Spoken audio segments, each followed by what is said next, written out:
Bonjour tout le monde, aujourd'hui on va parler de propagande. Alors pourquoi de propagande? Eh bien tout simplement parce que l'autre matin, en allant au travail, je suis tombé sur une douzaine d'affiches. Et je me suis dit pourquoi pas faire une vidéo qui traite un petit peu de la propagande. La propagande d'aujourd'hui, la propagande qu'il y a déjà eu avant, et rafraîchir un petit peu la mémoire de tout le monde par rapport à ça. Je vais vous montrer mes réactions à chaud de l'autre matin et je vous expliquerai pourquoi j'ai eu ce type de réaction. C'est parti.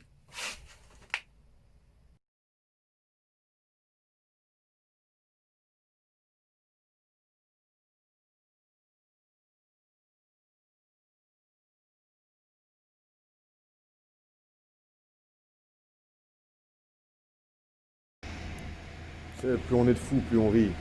C'est vivant, tu vois. Plus on est de fous, plus on rigole, c'est vivant. Alors moi, cette propagande. Moins on est de fous, plus on vit. On vit quoi? Moins on est de fous, plus on vit. Ça, c'est mortel, ça. C'est pas vivant. Ils sont fous. Alors celui-là, c'est le meilleur. À vos masques, prêt, santé. Celui-là, c'est le meilleur.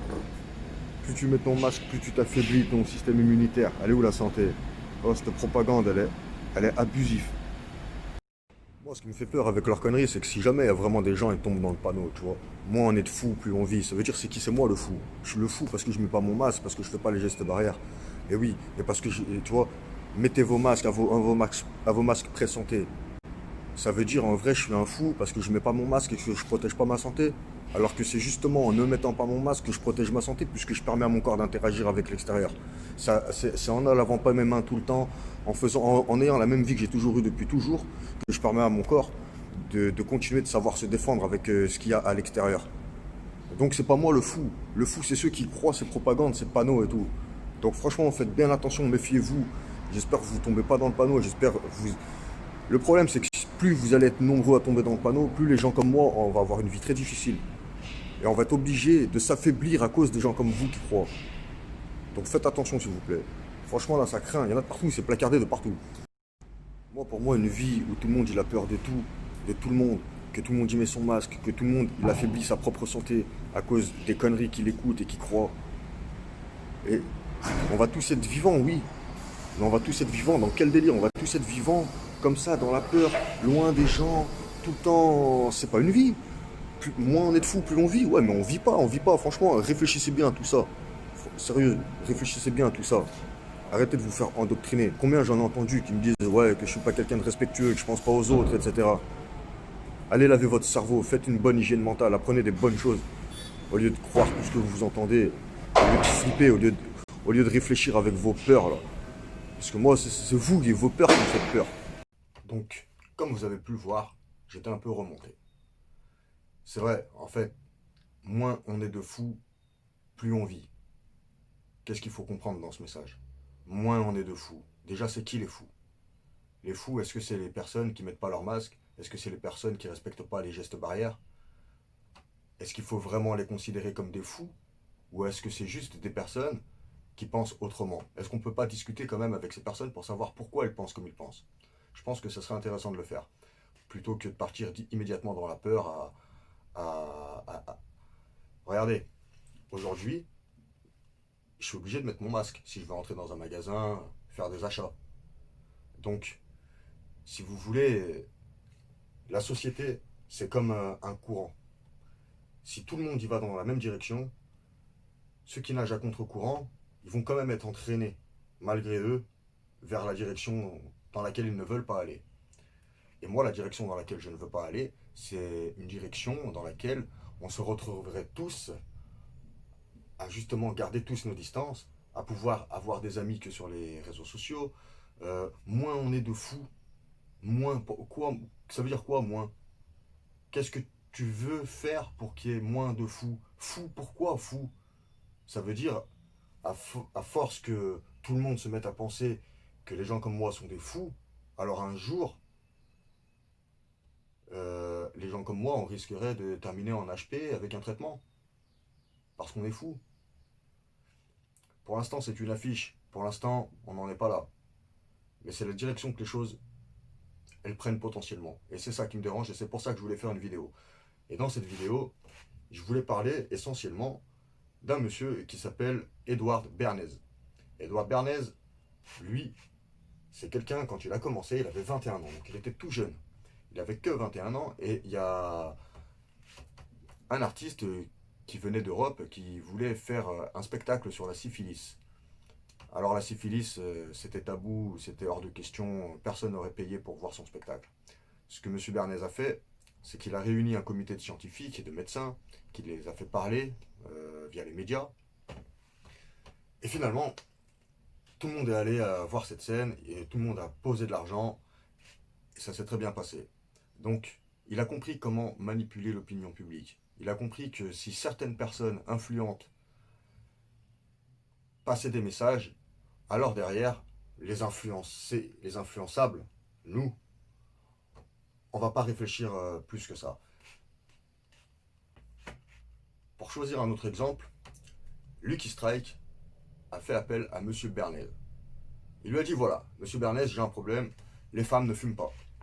Oui, à l'époque, les femmes ne fumaient pas. Il y avait bien quelques putes, quelques actrices, pardon, mais la majorité des femmes ne fumaient pas du tout, c'était mal vu, elles y pensaient même pas, et c'était comme ça.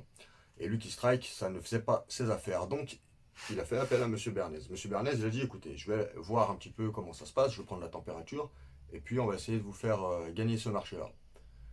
Alors, qu'est-ce qu'il a fait, Monsieur Bernays?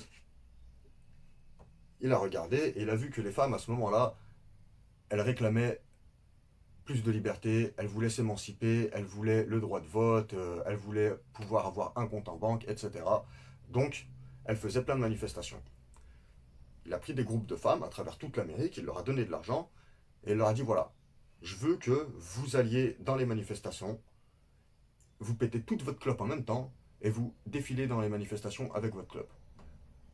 Avec ça, il a placardé les rues avec des affiches où il mettait plein de pin-up en train de fumer des cigarettes. Ce qui s'est passé, c'est que les groupes de femmes qui allaient aux manifestations en fumant leur clope, elles se sont fait prendre en photo par les médias. Ça a fait les gros titres, et la cigarette est devenue le symbole de l'affranchissement, de la liberté, de la révolution. Ce qui a fait les affaires de Lucky Strike. Donc, tout ça pour dire que manipuler l'opinion publique, c'est efficace. Ça fonctionne véritablement. Les femmes qui ont pensé qu'elles étaient des révolutionnaires avec leurs cigarettes, elles étaient simplement l'objet d'une manipulation. Et des manipulations comme ça, grâce à la propagande, il y en a eu plein, plein, plein, plein, plein.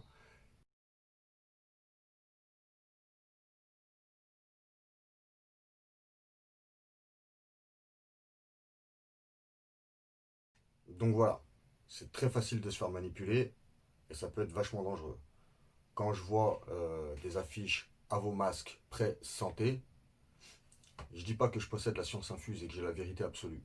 Mais ma vérité à moi, celle que je pense personnellement, c'est que mon corps c'est un petit peu comme un boxeur. C'est-à-dire si je prends un boxeur, que je lui dis de ne pas s'entraîner pendant 3 ans, et que je prends un autre boxeur qui lui va s'entraîner pendant 3 ans et qui doit faire un combat au bout de ces 3 années, tu peux être sûr et certain que le boxeur qui ne s'est pas entraîné, il va perdre. C'est ma logique, c'est comme ça que je pense. Je pense que si mon corps, je lave mes mains tous les jours, je mets mon masque, je garde mes distances, si je fais en sorte que tout ce que je touche, je suis sûr que ce soit désinfecté ou quoi. Mais en fait, le nombre d'interactions qui se passent entre l'extérieur et l'intérieur de mon corps, il est amoindri. Et donc mon corps, il ne s'entraîne plus comme il s'entraînait avant. Donc il est plus résistant comme il était avant. D'où cette vidéo. Le danger de la propagande, il est que plus vous allez croire ce qu'on vous dit, plus vous allez vous affaiblir, selon moi, toujours. C'est ce que je dis moi, c'est ce que je prétends moi. Et c'est peut-être pas la vérité. En tout cas, c'est ce que je pense profondément.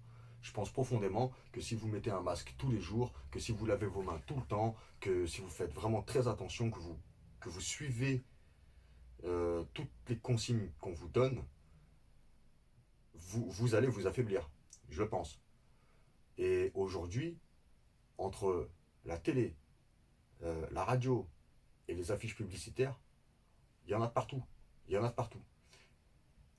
Et comme je vous l'ai dit tout à l'heure, la société, c'est un grand courant à l'intérieur duquel on est tous.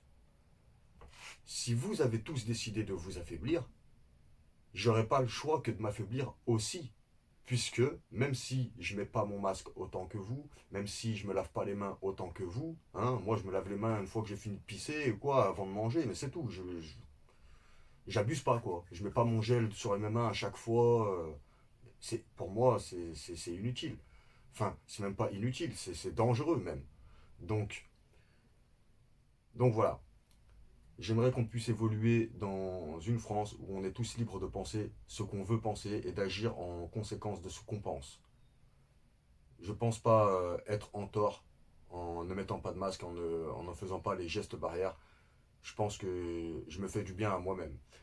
Il faut savoir que cette maladie, le coronavirus, elle tue entre 0,3 et 0,5% des personnes infectées. Est-ce que ça justifie la fermeture de tous les bars, de tous les restaurants, de tous nos lieux de vie? Je ne pense pas. Des morts, il y en a toujours eu. Et vu le peu de morts qu'il y a, moi, je ne suis pas en alerte. Eux, ils voudraient nous mettre tous en alerte rouge, mais moi, j'entre même pas en alerte jaune. C'est-à-dire que si effectivement on était submergé, que la morgue, il n'y a plus de place, que les cadavres, on les entasse dans les patinoires tellement on ne sait pas où les mettre, là, là je commençais à me dire, ouais, en effet, il y a un virus qui nous menace, faut qu'on fasse véritablement attention et tout, parce que il est très mortel. Sauf que c'est pas le cas.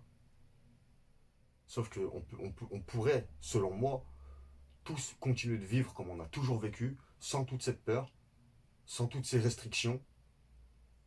Et c'est bien la raison pour laquelle je me demande jusqu'où ils vont aller comme ça avec leurs restrictions. Pourquoi ils veulent générer autant de peur? Pourquoi ils veulent autant nous enfermer? Pourquoi ils veulent nous barricader? Ça me fait penser à un livre. Ça me fait penser à un livre qui s'appelle Le meilleur des mondes. Où ça se passe justement dans une société comme ça, où on est tous un petit peu surveillés, mais où on est un petit peu content d'être surveillés. Et en fait, si vous voulez, pour moi, suivre cet endoctrinement, c'est entrer soi-même dans la cage. Alors, parce qu'on est à la recherche de la sécurité, on va nous-mêmes dans la cage. Je pense que il y a effectivement peut-être une menace sanitaire. Mais la menace politique, pour moi, elle est beaucoup plus grande. Et quand je vois ces affiches-là, c'en est pour moi la preuve. Et je trouve que cette vidéo, elle est justifiée. Donc voilà, en fin de compte, la raison pour laquelle je fais cette vidéo, c'est parce que je pense qu'on est beaucoup comme moi, quand on se retrouve face à ce genre d'affiches, à se dire je suis sûr qu'il y a un tas de gens qui tombent dans le panneau. Et je trouve qu'il est un peu là le problème. Le problème, c'est qu'on ne valide pas nos savoirs. Je suis sûr que c'est un savoir hypothétique. Ça veut dire qu'on reste dans l'hypothèse, on n'est pas dans du savoir pur et dur. Alors que quand je pense à tous ces pauvres gens qui tombent dans le panneau, là, on n'est plus dans un savoir hypothétique.